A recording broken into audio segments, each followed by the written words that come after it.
really important difference in the waves topic is knowing the difference between transverse and longitudinal waves. This question asks us to describe the difference between transverse and longitudinal waves.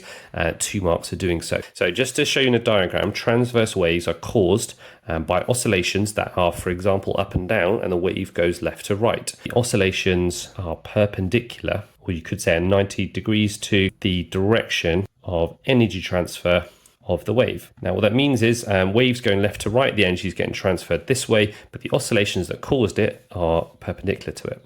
Now once you've remembered that one, longitudinal should be easier because you only need to change one word.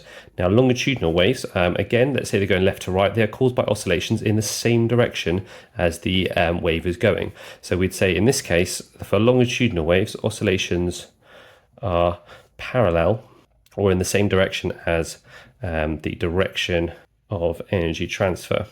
Now to finish off this, the wave equation calculation coming up. So we know the frequency of the waves, we know the speed of them, and the question asks us to calculate the wavelength. So the equation to use is speed or velocity equals frequency times by wavelength from your equation sheet.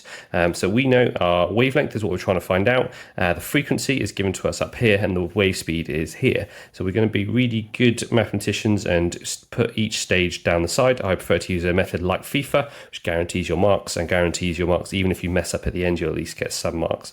So first one's the velocity. So 3 times 10 to the power 8. The frequency, we said was 4.8 times to the power times 10 to the power 9, and the wavelength I don't know. I'm going to leave it as that symbol. You could leave it as an X if you wanted to, doesn't really matter. Now to get rid of this number here, because it's currently timesing by my X, multiplied by my X, I've got to divide by it.